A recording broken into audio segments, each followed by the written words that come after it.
일타 스님의 초발심 자경문 강의 초심 제6장 제2부 인간과 천상의 큰 복받.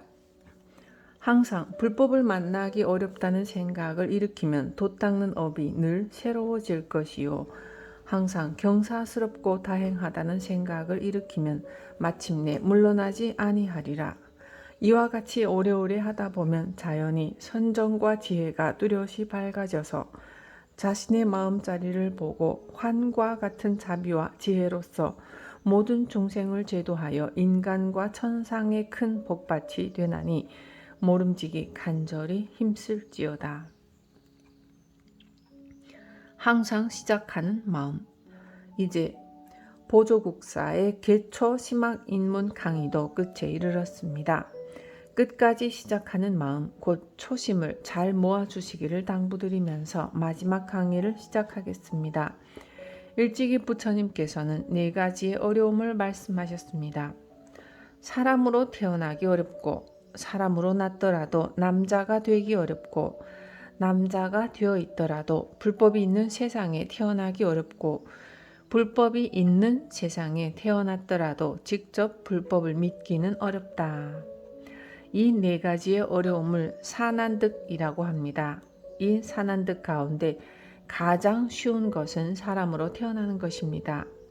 그런데 경전에서는 맹구우목이라는 비유로서 사람으로 태어나기가 얼마나 어려운지를 밝히고 있습니다. 곧 눈먼 거북이가 깊은 바닷속에 살다가 1000년에 한 번씩 머리를 물 밖에 내밀고 큰 숨을 들이키게 되는데, 머리를 내밀었을 때 바로 그때 요행이 구멍 뚫린 나무가 있어 그 구멍에 머리를 걸게 되면 아주 푸근하게 숨을 쉴 수 있게 됩니다. 눈먼 거북이의 목에 구멍 뚫린 나무가 걸리기는 거의 불가능하듯이 사람의 몸을 받기가 그토록 어렵다는 것입니다. 이와 같은 비유는 또 있습니다. 저 하늘의 33촌에서 바늘 1개를 던져 겨자씨를 맞춘다는 비유나, 사람의 몸을 잃어버리는 것은 대지의 흙과 같고 다시 사람의 몸을 받는 것은 손톱 위의 흙과 같다는 옛말 등이 그것입니다. 더군다나 불법을 만나 출가하기란 더욱 어려운 일이니 어찌 이와 같은 인연을 소홀히 할 수 있겠습니까? 출가 수행은 아무나 할 수 있는 것이 아닙니다. 다생다급 동안 착한 업을 지은 인연이 있어야 가능한 일입니다. 출가 수행인들은 참으로 얻기 어려운 사람의 몸을 얻고 만나기 어려운 불법을 만나 중까지 되었으니 얼마나 행복하고 얼마나 다행스러운 존재입니까? 그러므로 늘 중이 되지 않았으면 어찌할 뻔했는가 라는 등 다행스럽다는 생각을 할 줄 알아야 합니다. 그렇게 할 때 돌을 닦는 업이 늘 새로워지게 됩니다. 그런데 솔직히 한번 되돌아봅시다. 누구나 처음 발심하여 출가할 때는 순수한 마음으로 부처를 이루어야 말겠다고 합니다. 누구나 부처가 되어 모든 중생을 제도하겠다는 원력을 세웁니다. 이것이 초심입니다. 그러나 세월이 지나면 처음에 이 마음은 차츰 퇴색되어 버립니다. 바로 그때 어떻게 해야 하는가 퇴색된 그 자리에서 마음을 되잡아 다시 초심으로 돌아가야 합니다. 처음에 진실한 그 마음을 되살려 억지로라도 만나기 어려운 불법을 만났다는 생각이나 항상 경사스럽고 다행하다는 생각을 내다보면 수행은 점점 깊어집니다. 신심도 마찬가지입니다. 막연히 신심이 샘솟기를 기다리면 100년이 지나도 신심이 솟아나지 않습니다. 순수하고 빈 마음으로 부지런히 절을 하고 열심히 경전을 읽다가 보면 저절로 신심이 샘솟게 되고 공부에 대한 참맛이 붙게 됩니다. 수행에 있어 진정으로 중요한 것은 항상 시작하는 마음을 가진다는 것입니다. 시작하는 자세로 오래오래 하다 보면 저절로 선정력이 생기고 강해지고 지혜가 뚜렷이 밝아져서 결코 물러서지 않는 불퇴전의 자리에 이르게 됩니다. 이때가 되면 어떠한 것도 문제가 될 수 없습니다. 이러한 경지에 이를 때까지 우리는 시작한 때의 그 순수한 마음, 모든 것을 받아들일 준비가 되어 있는 초심을 거듭거듭 되새기며 나아가야 합니다. 이 초심이야말로 부처를 이루게 하는 비결이요, 불문을 열고 부처의 세계로 들어갈 수 있게 하는 열쇠입니다. 부디 이 첫 마음을 잊지 마시길, 그 마음을 거듭거듭 되새기기를 당부드립니다. 정해원명, 이제 선정과 지혜를 뚜렷이 밝혀 자신의 마음자리를 보고 부처를 이루는 수행 방법에 대해 알아봅시다. 그 수행법에는 여러 가지가 있습니다. 참선, 염불, 독경, 사경, 주력 공부, 보시 등이 그것입니다. 이들 수행법 중에서 진울 스님께서 가장 중점을 두시는 것은 참선이므로 여기에서는 참선을 예로 들어 설명하겠습니다. 참선의 선은 안정되었다는 뜻입니다. 조용한 마음, 집중된 마음, 맑은 마음, 바른 마음, 안정되고 고요한 마음을 이루는 것을 선이라고 합니다. 무엇에 의지하여 이 선을 닦는가? 우리나라에서는 화두에 의지하여 선을 닦습니다. 곧 화두선이 이것입니다. 그렇다면 화두란 무엇인가? 화두의 화는 말씀 화자로서 말이라는 뜻이고, 두는 머리 두자로 앞서간다는 뜻을 지니고 있습니다. 따라서 화두는 말보다 앞서가는 것, 곧 언어 이전의 소식이라는 뜻입니다. 흔히 책의 머릿말을 서두라고 하듯이 참된 도를 밝힌 말 이전의 서두, 언어 이전의 소식이 화두이며, 언어 이전에 내 마음을 스스로 잡는 방법을 일러 화두법이라고 하는 것입니다. 이 화두는 달리 공안이라고도 합니다. 공안의 공은 공중, 누구든지라는 뜻이고, 안은 곧 방안입니다. 따라서 공안은 누구든지 이대로만 하면 성불할 수 있는 방안이 된다는 뜻을 지니고 있습니다. 불교를 믿든 믿지 않든, 복이 있는 사람이든 없는 사람이든 누구든지 이 방법대로만 하면 성불할 수 있다는 것입니다. 참된 도는 말에 있는 것이 아닙니다. 참된 도는 언어 이전의 자리로 돌아가야 개합할 수 있습니다. 그래서 부처님께서는 열반에 들기 직전에 대중들을 모아놓고 내가 녹야원에서 시작하여 이제 발제하에 이르기까지 일찍이 한 글자도 설한 바가 없다는 말씀과 함께 평생을 설하신 84,000 법문이 방편이요 약방문이라고 선언하셨던 것입니다. 이것이 병을 낫게 하는 방법이기는 하지만 약방문이 병을 고치는 약이 아니니라. 불이라고 말하여도 입이 타는 것은 아니듯이.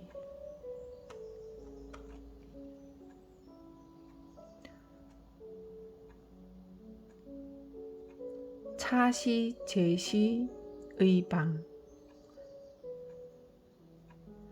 비료, 병, 지, 양, 악,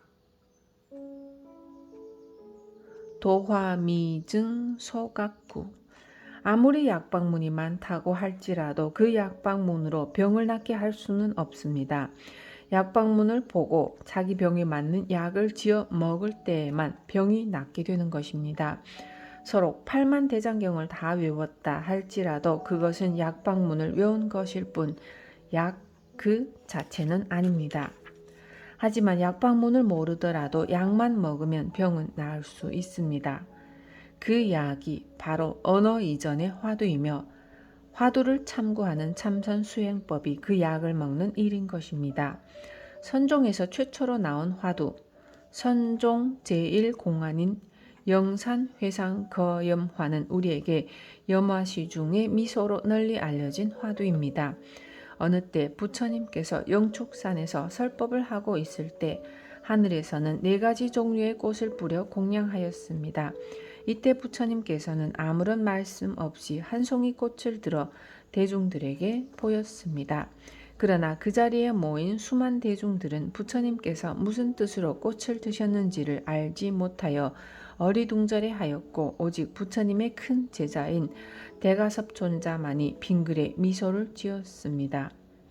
이에 부처님께서는 선언하셨습니다.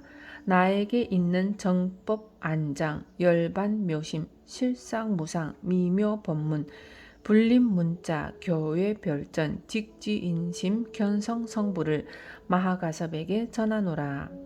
선종팔국 1. 선은 모든 정법 중에서도 눈알과 같이 가장 요긴한 것이기에 정법 안장이라고 합니다. 2. 선은 모든 번뇌의 불이 완전히 꺼진 열반의 묘한 마음을 개발하는 것입니다. 3. 선은 마음의 실상이 모양이 없다는 것을 깨닫게 합니다. 4. 선은 미묘한 법의 세계로 들어갈 수 있게끔 하는 미묘 법문입니다. 그러나 이러한 선은 언어나 문자로 설명될 수 있는 것이 아니므로 불림 문자라 합니다. 6. 그래서 부처님께서는 이 선을 말씀인 교를 떠나 따로 전하셨으므로 교외별전이라고 합니다. 7. 결국 선은 곧바로 사람의 마음을 가리키는 직지인심의 법이요. 8. 그 마음의 바탕을 보게 하고 부처를 이루는 견성성불의 도리라는 것입니다. 꽃을 들고 미소를 짓는 바로 그 순간에 이와 같은 선종팔구의 법이 부처님으로부터 마하가섭에게도 전해진 것입니다. 그리고 이 선종 제일공안 가운데 부처님께서 꽃을 드신 까닭을 밝히는 것이 바로 화두법입니다. 영산회상에서 부처님은 왜 꽃을 드셨는고? 무엇 때문에 부처님이 꽃을 드셨는고? 부처님이 꽃을 드신 이유는 무엇인고? 무엇 때문에? 왜? 이와 같은 물음표, 이와 같은 끊임없는 물음 속에서 대의단을 갖는 것, 크나큰 의심을 일으키는 것을 화두라고 합니다. 이 화두는 마치 열쇠와 같은 것입니다. 옛날에는 자식을 장가 보내고 시집 보낼 때 농을 사주고 집을 사주었지만 요즘은 아들이나 딸을 시집 보내고 장가 보낼 때 열쇠 하나만을 준다고 합니다. 열쇠만 가지고 가서 아파트 문을 열면 그 안에 자동차 열쇠, 저금 통장, 모든 살림이 다 갖추어져 있다고 하듯이 어째서 부처님께서 꽃을 드셨는고 하는 이 열쇠, 이 물음표라는 열쇠만 가지고 문만 열면 84,000 법문과 무진장의 보배가 가득 차 있는 마음자리를 되찾아 부처를 이루게 되는 것입니다. 그렇다면 이 화두는 어떻게 들어야 하는가?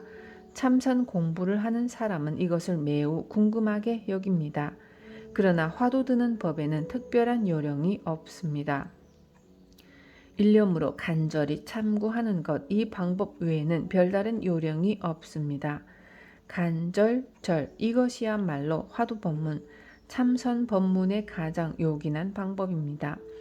간절한 일념으로 크게 의심을 일으켜서 꾸준히 나아가는 것이 화두법의 가장 요긴한 점이요. 크게 의심하는 가운데 큰 깨달음을 얻게 되는 것입니다. 실로 진흙이 크면 부처가 크고 물이 높으면 배가 높이 뜬다는 속담과 같이 의심이 간절하면 간절할수록 큰 깨달음이 있게 되는 것입니다. 신라 말 중국으로부터 동방대보살로 추앙받았던 무염선사의 제자 구정조사는 원래 그를 알지 못하였는데 어느 날 무염스님을 찾아가 간절히 물었습니다.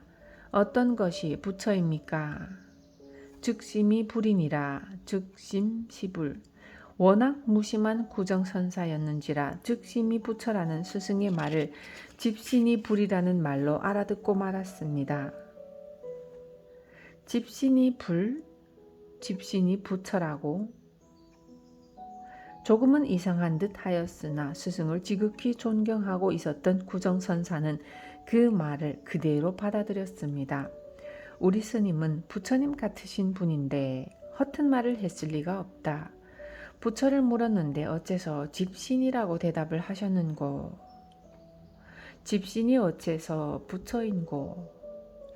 그날부터 자기 집신을 머리에 이고 다니면서 가나오나 앉으나 서나 이 집신이 어째서 부처인고, 집신이 어째서 부처인고 하는 생각을 놓아버릴 줄을 몰랐습니다. 하루는 산에 올라가 나무를 한 다음 집신을 두 손으로 움켜쥐고 집신아, 네가 어째서 부처냐 하며 소리를 지르다가 호련히 집신의 끈이 뚝 끊어지는 순간 확철대오 하였습니다. 구정조사의 이와 같은 오도연기가 보여주듯이 화두에는 좋은 화두, 굳은 화두가 따로 없고 잘 되는 화두, 잘 안 되는 화두가 따로 있는 것이 아닙니다. 또한 화두에는 비밀도 없습니다. 내가 하는 화두를 다른 사람이 알면 어떻게 하나? 이와 같은 생각이야말로 쓸데없는 망상일 뿐입니다. 여러 조사의록 속에는 1700공안 가운데 어느 화두든 한 가지만을 간택해서 간절하게 의심해 나가는 것이 참선하는 가장 요긴한 방법이라고 끊임없이 강조하셨습니다. 그리고 간절히 화두를 들어 도를 깨치지 못하면 너희를 대신하여 지옥에 가겠다고 하셨습니다.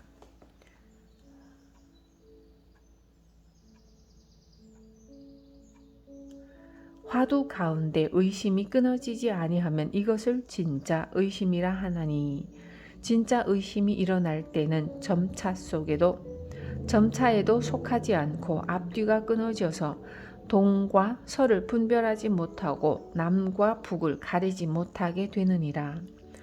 만약 진짜 참선을 하고자 할진대는 만길 깊은 물속에다 돌멩이 하나를 던진 것과 같이 하여 꼭대기에서부터 바닥까지 털끝만한 간격도 없이 내려가게 할지니 진실로 능히 이와 같이 화두를 들어 만일 7일 안에 확철되어 하지 못한다면 너희를 대신하여 지옥에 갈 것이다.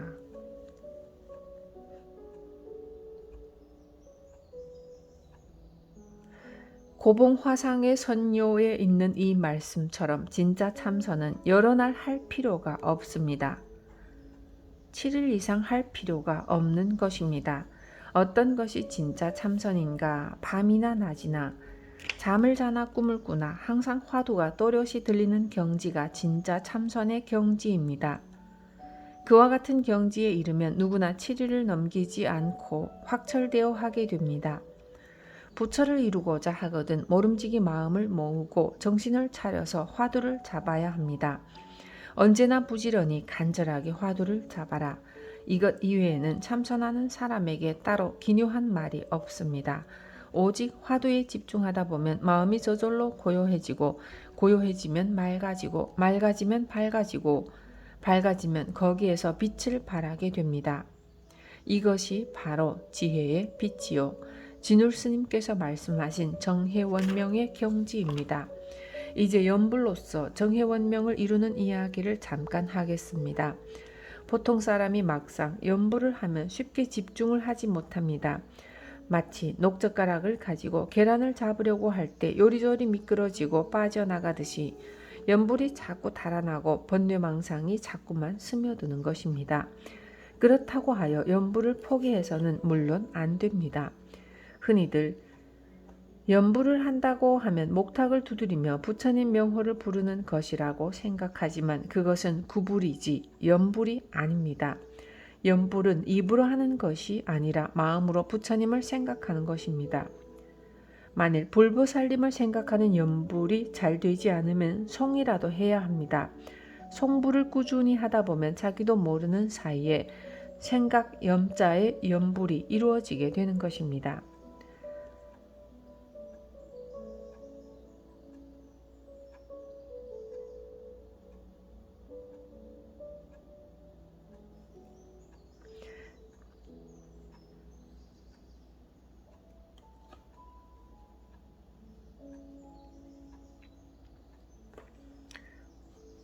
그러므로 송불을 꾸준히 하다 보면 굳이 입으로 하지 않아도 목구멍 속에서 불보살의 명호가 저절로 흘러나오게 되고 그것이 계속되면 마침내는 연불이 되는 것입니다. 이렇게 송불 연불을 놓치지 않고 계속하게 되면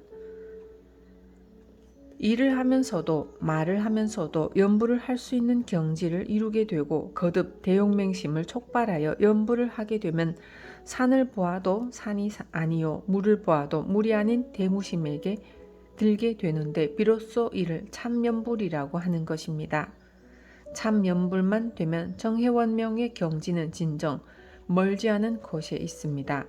참선이나 연부를 통하여 정해가 원명해지면 자신의 마음자리 곧 자성심을 보게 되고 자성을 보게 되면 천지와 내가 한 뿌리요 만물과 내가 한 몸이 됩니다. 그러한 때에 내가 하는 바는 어느 것 하나 신통묘용이 아닐 수 없습니다. 그렇지만 그 실체는 누구도 볼 수 없습니다. 오직 요술인 양 그 실체로부터 나오는 지혜와 자비로서 인간과 천상의 큰 복밭이 되어 모든 중생을 제도해낼 수 있습니다. 인간과 천상의 큰 복밭, 그 복밭에는 무엇이든 심기만 하면 꽃이 피고 열매가 맺으며 중생의 그릇에 따라 이로움을 주는 밭입니다. 그 복밭을 이룰 때까지 우리 모두 고삐를 늦추지 말고 정진해야 할 것입니다.